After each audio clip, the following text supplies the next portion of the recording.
que Deus ele ainda cura, ainda existe milagre.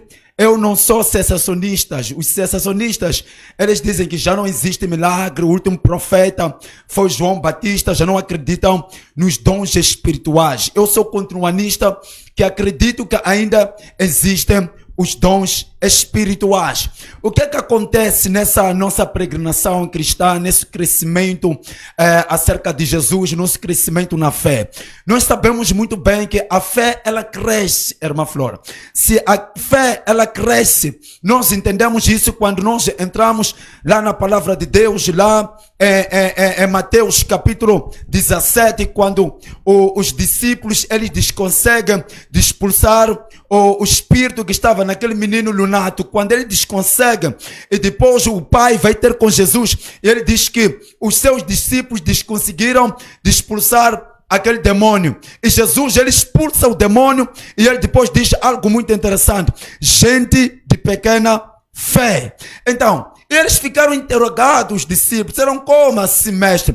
E Jesus, ele diz, já lá no versículo 21 do mesmo capítulo 17, ele diz o seguinte: esta casta de demônio não sai se não for para o jejum e oração. Mas estás a ver que eles conseguiram expulsar aquele demônio, e Jesus disse: gente de pequena fé.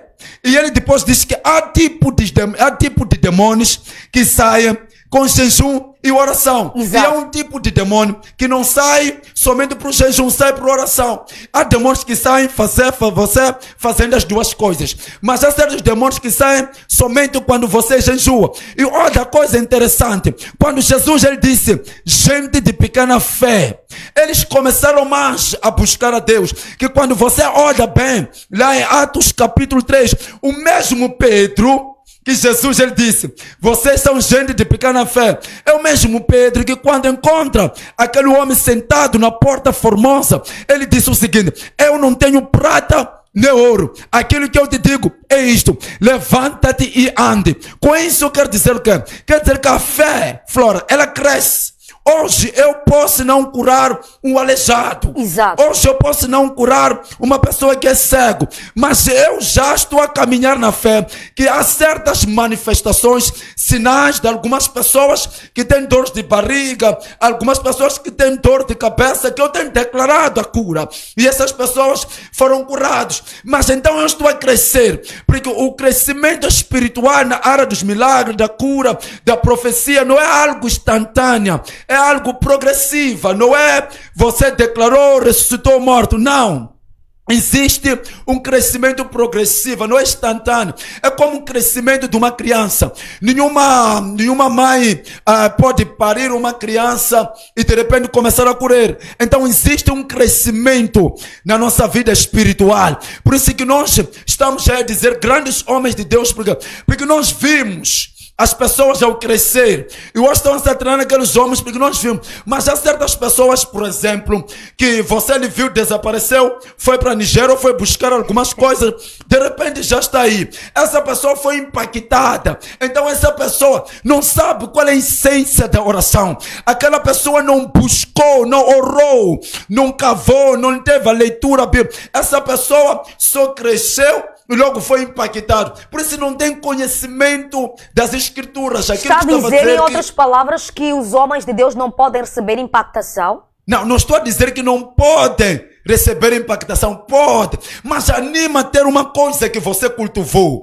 Anima você a ter algo que você cavou. Algo que você, porque cada vez mais que oras, irmã Flora, exato, você tem mais intimidade a Deus.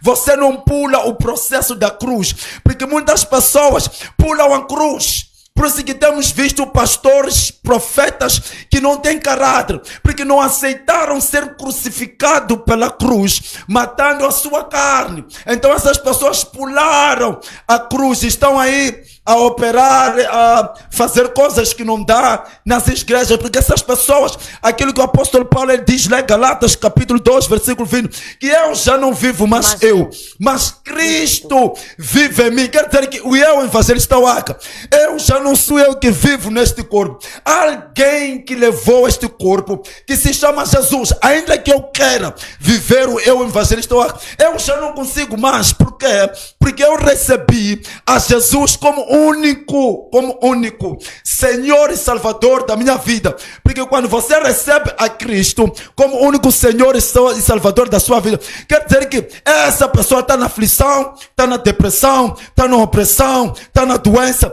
É esse Senhor que você deve ir ter com Ele, porque é Ele que você aceitou como único Senhor e Salvador da sua vida. A Bíblia diz o que ela em Filipenses capítulo 4, versículo 3. Posso todas as coisas naquele que me fortalece. Aquele que me fortalece me cura. Aquele que me fortalece me liberta. Aquele que me fortalece me salva. E depois, quando fores a descer no mesmo livro de Filipenses capítulo 4, versículo 19, diz que aquele que eu aceitei supre com todas as minhas necessidades na hora da minha aflição. Que eu não preciso de ir procurar de ajuda de algumas coisas, porque aquele que eu aceitei, ele supre com todas as necessidades. E essa pessoa é Jesus. Então Jesus ele supre com todas as necessidades. Falava aqui da impactação de alguns homens de Deus que viajam não só para a Nigéria, mas em alguns cantos de todo o mundo.